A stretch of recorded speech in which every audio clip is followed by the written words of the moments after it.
Funding for Market Journal is provided by the Nebraska Soybean Board. Whether it's spring planting, fall harvesting, or just a drive across the state, soy biodiesel helps a diesel-powered engine operate in a demanding job. Soybean oil from Nebraska soybeans makes biodiesel a renewable fuel that's also environmentally responsible. The soybean checkoff plays a major role in supporting the use and availability of biodiesel. The Nebraska Soybean Board, growing opportunity from the ground up.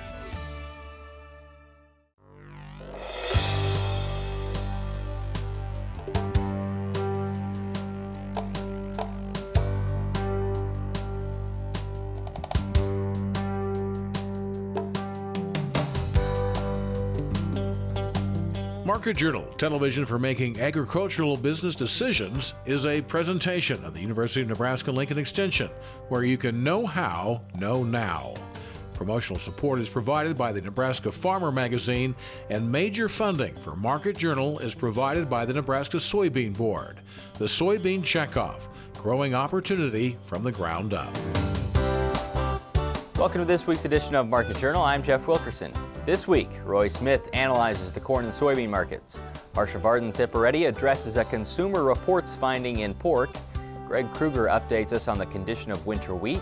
Jim MacDonald looks at carcass weight gain in feedlot cattle. And Scott Houck discusses producer education and research from the Nebraska Soybean Board. Roy Smith is our marketing analyst this week. We talked with Roy Wednesday afternoon about selling strategies for old and new crop corn and soybeans, wheat taking a leading role among the commodities, and how this year has been a unique one for the dead cat bounce in soybeans. It was a real interesting dead cat bounce this year, and probably isn't over yet. We talked before we started taping that we actually had one dead cat bounce back there in October where we met all of the minimum criterion, but we didn't get as high as I expected, and then the market kind of washed out there for a couple of weeks and made some new lows down in the $13 to $14 area, and since that time the market's come back and looks like we're going to get actually a second complete dead cat bounce in one season. What does that mean? What is that an indication of? I think it's an indication, first of all, the buyers are a little nervous. There's some real good demand for all the grains, not just soybeans, but soybeans, corn, and now we're seeing it even in the wheat market.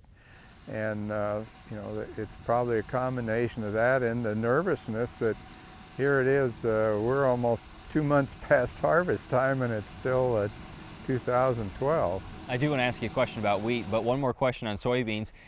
When do you look to sell? I mean, it's obvious that many people are thinking get in before Brazilians get out, but how do you find when that window is?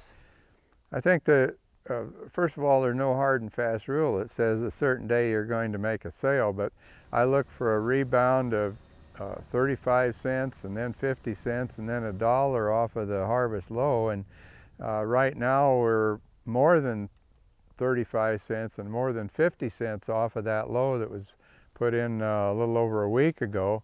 $1 would be here in Midwest Co-op in Cass County would be $14.45 cash price. That's about almost 30 cents a bushel higher than what it is the day we're taping. So that would be one target, and from there on up I say you just set some targets and sell in increments. We don't talk about wheat a lot, but it's been a driver over the past few weeks. Do you think that could continue? You know, that's wheat thing is really based an awful lot on the weather, and not just wheat country, but right here in Cass County, which is corn and soybean country, it's really dry. You know, we had a few rains there earlier in the fall, got the grass greened up, but you dig down a foot or so and you hitting some real dry stuff. So you imagine if you were a wheat farmer and you planted into that and you didn't get a stand, then you're probably not looking at forward pricing any wheat. Might be an opportunity to sell some that you've got in commercial storage or in your bins at home, but certainly you'd be worried about the possibility of having a short crop in 2013. Let's start with corn, and starting with corn, look at the basis and what that might be an indication of. What is it in this area? The basis is a nickel under here at in Cass County, and that's extremely good basis for this time of year, and to me that indicates first of all, real good demand, but secondly, that there was an awful lot of corn that went to market at harvest time, and so I think the buyers are looking forward to April and May and saying, well, if it's that tight now, where are we going to get corn next spring? And you know, that would be a real concern for somebody that was buying corn for a feeding operation. So what are the arguments for selling there? Because you're going to have two. Maybe I should get in now, or maybe I already have, but then the people who are saying, well, if it's this bad now, like you said, I'll wait. I guess it's a matter of personal preference and how big a risk you're willing to take. You know, I don't know where the top is in the corn market. If you look at a chart of December corn futures, for instance, we've been almost flat here for a couple of months, and that's typical of the corn market in an average year, even though this isn't an average year, but we see ups and downs in the market, but basically it doesn't go anywhere. Now the real question is, what's going to happen after the first of the year? Are farmers going to rush to sell because of tax purposes, or are they going to be looking forward? And I think in most cases probably they're going to be looking forward to maybe getting that corn moved just before planting starts in the spring. I'll take a guess and say that you haven't contracted any 2013 new crop yet. No, the real problem with 2013 crop, just like it was with the 2012 crop a year ago, and that is there's a tremendous discount for new crop bids. And you know, I'm not willing to sell into a discount situation yet. We'll see what the market looks like in April or May, but if the old crop rallies, like some people think it will, then the new crop will rally also, and that'll be an opportunity to lock in some if you want to do that. Next week, we'll talk with Ron Plain and get his thoughts on the hog market. The nation's farmers and ranchers are expected to net less money this year. The USDA forecast shows a $4 billion decline in net farm income from its all-time high last year. The department projects that gains in almost all sources of farm production will be more than offset by increases in inputs and payments to stakeholders. Feed expenses alone are estimated to increase almost $10 billion. Consumer Reports says it tested pork chop and ground pork samples from around the U.S. and found nearly 70% contained a bacterium, some of which proved to be resistant to commonly used antibiotics. Harshavardhan Thippareddi addressed the findings with us Wednesday. Especially in pork, we can expect that organism because swine harbor this particular organism in their the mouth, the tonsils, and also in the intestines, and of course it ends up in the feces of the animal as well. So the processors or the food producers have several antimicrobial interventions they use, antimicrobial washes on the carcasses and like that. So the levels of the organism are going to be very, very low. And even though the prevalence is high, that means the percentage is high, the numbers are going to be very low. So the common practices that we follow for cooking these products should take care of the organism, and we should not be too worried about it. Clean, separate, clean the utensils that you use, wash your hands and with soap, hot water, and separate the raw from cooked products and from salads and vegetables and like that. Cook to the right temperatures. Normally we recommend cooking pork chops to 145 degrees Fahrenheit and ground pork to 160 degrees Fahrenheit, and cool the products down after you're done cooking. If you cool it down to 40 degrees Fahrenheit within a very short period, we should not have any issue with this particular pathogen. National Pork Board CEO Chris Novak told the National Hog Farmer in response, the board believes Consumer Reports didn't accurately portray the safety and quality of pork products, adding that U.S. pork is among the safest in the world. Nebraska's winter wheat condition continues to slip. The latest National Agricultural Statistics Service report showed nearly half of the state's wheat in poor or very poor condition. Greg Kruger talked with us from North Platte this week about options for growers as the crop moves through winter and how severe the condition is around central Nebraska. Yeah, so much like other parts of the state, the wheat crop is pretty rough here. Most of it has been listed in poor to very poor condition, and we've struggled from a lack of precipitation this year to get a good wheat stand. So what are the options right now? I mean, I'm sure you're looking at a few things. You're probably looking at when it's going to go into dormancy because we've had unusually warm weather. And I'm sure the talk of abandoning it is perhaps some time away, but what are the things that growers are thinking about now? Well, like you said, Jeff, that there's a possibility that growers are starting to think about abandoning their crop and stuff. Maybe just a little early to do that. We've had, as you mentioned, unusually warm weather this fall. If we were to get a little precipitation while we've got some of these warm days, maybe a little bit more wheat would come, and we could get a little bit better stands. But at this point, there's nothing else that we're going to plant this fall. So leaving that crop until the spring would behoove most growers. Unfortunately, wheat doesn't have that ability to compensate much like soybean crops or some of our other crops would. So the thin stands will certainly hurt the yields, but I would hope that most of our growers will wait until spring to make any drastic changes to their cropping systems. It's not necessarily then beyond help if there is rain over the next week or so, which looks to be a long shot at this point? The conditions are so unusual to what we've experienced. Certainly, if we had some warm weather and some moisture, we might get a little better stands. I think it's kind of a long shot at this point, but certainly not out of the realm of possibilities based on the weather conditions that we've seen over the past year or two. I'll show my ignorance then. So it's better for the warm weather rather than to throttle it down into the cold weather for dormancy? Well, we are going to need that cold weather to vernalize those plants. We need a stretch of cold weather, but we need a little bit of warm weather to bring any wheat seeds that haven't germinated yet. But that's also going to take some moisture, which we haven't had yet. I know we talked in January of last year about the winter wheat crop there, and at that time you had gotten rain at planting at the beginning of last year that had helped. Is there anything like that this year that has helped establish a root base at all? In this part of the state, we have not had the precipitation in the late fall that we got last year. The wheat yields were surprisingly good, despite or surprisingly better than expected, considering the dry climate that we had this last growing year for the wheat crop. But this year we haven't been as fortunate.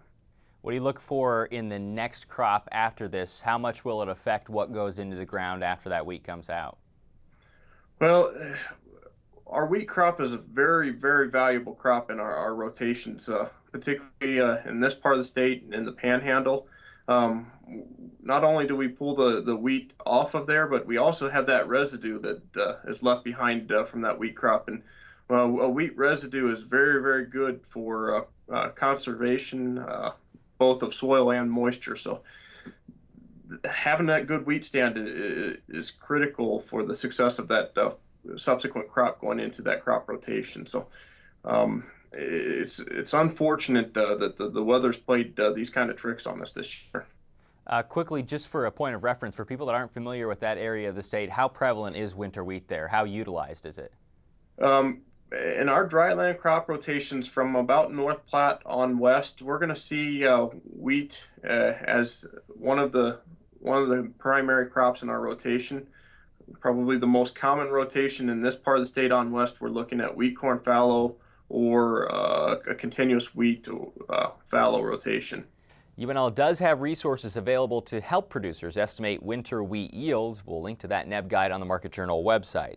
As it continues to face expensive feeds, the average feedlot continues to lose double-digit money on each head of cattle at markets. Jim MacDonald joined us earlier this week to look at optimizing days in the feedlot and how losses could push some to change their selling mentality. Well, it could be. The intuition for most feedlot producers would be probably to sell cattle early.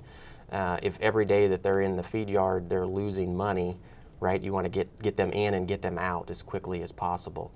Feedlot losses per head this year are in the $40 to $70, $75 range for a calf going on feed this fall and coming out into the spring. So profitability doesn't look very good. So as you said, we're looking for ways to minimize loss rather than maximize profit. And that's probably better than it has been even. Recently, yes. So there's a principle in cattle feeding that says you want to continue to feed cattle until the cost of putting on a pound of gain is greater than the price that you receive for that pound of gain. So it's fairly well accepted that the longer cattle are on feed, their feed efficiency, the efficiency at which they utilize feed, is declining. And so again, knowing that, producers typically want to try to pull the trigger early when they're losing money to minimize that loss. You did studies to see if that might be the best practice to use. You're looking at both live weight and a carcass weight basis on these cattle. How did you track it? That's different because normally you see the weight, as you said before, you see the weight when you go into the feed yard, you see the weight when you come out. So what are you looking at that's different? Well, what's basically impossible for an individual feed yard to track is how the change in performance or how cattle are changing in performance daily. As you said, they know what they weighed when they came in, and they know what they weighed when they came out, and they know how much they ate on average over that feeding period, and so they have a feed efficiency number. But to know how efficiency is changing throughout the feeding period is basically impossible to track on an individual set of cattle. Fortunately, through the university system, we regularly weigh cattle throughout our feeding period in any research trial that we do, and we've got good information from the literature that we can estimate carcass weight from live body weight, and so we can track how average daily gain is changing both on a body weight basis and on a carcass weight basis throughout the feeding period. From those numbers, what are you looking at? What is it best to do? What's the analysis here? Well, if you're marketing on a live basis, which relatively few producers in Nebraska would do, you probably want to market about to the same endpoint that you would normally do. So if a calf is on feed for 140 or 150 days, our analysis would say that on average that's about the optimal time to minimize your loss. If you're marketing on a carcass weight basis or selling in the beef, our analysis would say that you would probably want to feed them longer than what you normally would. And the reason for that is, even though efficiency is declining through the feeding period, efficiency on a live weight basis and efficiency on a carcass weight basis change differently, so that the transfer of weight from the live animal to the carcass increases through the feeding period. So for example, early on in the feeding period, every pound that animal gains, about 60% of that is going on to the carcass. At the end of the feeding period, every additional pound that animal is gaining, 90% of that goes on to the carcass. So it benefits you, if you're selling on a carcass weight basis, to continue to feed those cattle longer. And to reiterate then, that would be contrary to what we suggested in the beginning, that it feels like you want to get them out of the feedlot as soon as possible. Right. If I'm paying the feed cost on those set of cattle, knowing that efficiency on a live basis, knowing that my feed efficiency is going down every day that they continue to be in the feed yard, that's a pretty hard thing for me there's no incentive there for me to want to continue to feed them, right? And so we need to be thinking on a carcass weight basis rather than on a live weight basis. So efficiency on a carcass basis is not declining at the same rate that it is on a live weight basis. And so you're not continuing to lose money, or at least as much money as you would if you would sell them on a live weight basis. The Sterling Beef Profit Tracker for the week ending November 24th showed feedlot margins improving to a loss of $67 per head, while packers improved to a loss of nearly $80 per head. The 2011 Missouri River flood took a big toll on 500 acres of Scott Olson's river bottom land near Tekamah. But in the December Nebraska Farmer, you'll read that in just 1 year's time, Olson reclaimed much of that damaged cropland. The costs to fill huge ravines and spread mountains of sand were high, and the December Nebraska Farmer explains the varied yield results he recorded this year. You can read more about the work Scott had to do to reclaim that land in the December issue of the Nebraska Farmer. Scott Houck is an at-large director for the Nebraska Soybean Board and now serving in his second term. We sat down with Scott at the Embassy Suites in Lincoln last week to talk about the board's efforts in education and research. Well, Jeff, you know, we always see the ads for biodiesel, animal ag support, and which creates demand for our soybeans and soybean meal, and which are both very important to us. I mean, they're great importance to our industry. But the thing I was really pleasantly surprised is how much of our resources we spent towards research and producer education and things like that. What areas do you look at when you look at research? I mean, where do you all spend in, or what are you all looking at? Well, there's a lot of different kinds of research, whether it be insect research, soybean cyst nematode, aphid research, aphid resistance in soybeans, and also through enhanced genetics, through biotech things, just improved genetics, improved yield on that end of it. It all comes down to the bottom line for the soybean producers. Have there been some major advances, do you think, or has there been ground made in those areas, especially soybean cyst nematode? It seems like, they're finding out more things about it. Oh yeah, definitely. We've made some great strides in soybean cyst nematode. It's a hard thing to understand, especially down in my area in south central Nebraska. We think we have it some years, we think we don't. It's a much bigger issue east of us, in eastern Nebraska, but it's it's one of those things, if you had it every year, maybe you'd be able to understand it better, but we don't. So it's kind of a hit and miss thing, but I think we're getting a little better handle on it, but we've also got a long ways to go too. What do you hear from producers? I mean, what do you hear from other farmers? What do they want to see money in, or what are they happy about? Are they concerned about anything in general and specifically? Well, every area's got their certain issues. We've Sure. got some stem borer issues down in our part of the country that nobody else really seems to have. You get in northeast Nebraska, like Interstate 80 north, you've got some aphid issues that, they're more concerned about that. And, then we've got, like I said, soybean cyst nematode is more eastern Nebraska and more of an eastern corn belt pathogen, that everybody's interested in. How successful have the soybean management field days been? I know you do about 4 across the state over the course of a year, at least during the summer. Have those been successful for I you? think they've been very successful. It just gives a way for a producer to come out, get in the field, talk to some university people, talk to some industry people, and see everything just firsthand, right in front of them. You also work with the North Central Research Program. Tell me a little bit about what the purpose is. Yeah, right. North Central, it's 12 states that go together, and they pool some of the resources, and what we do there is just another whole set of research funding. And a lot of times there's some things that we aren't doing that we could do in North Central, and some things that North Central is doing that, instead of overlapping some of our research, maybe we might back off on a research program because North Central might be already doing that. Sort of a collaboration then, is that what it is? Yeah, exactly, collaboration, and it just gives us another avenue, to spend some of our resources and, get some other things done. There's a lot of things go on in the Eastern Corn Belt that we just don't think of here, and it might just be a matter of time. And now with his weekly weather forecast, here's UNL Extension state climatologist Al Dutcher. Well, folks, here we are again for the weekly forecast. Before we get to the main forecast, let's take a little bit of a look at what's happened over this last 7-day period.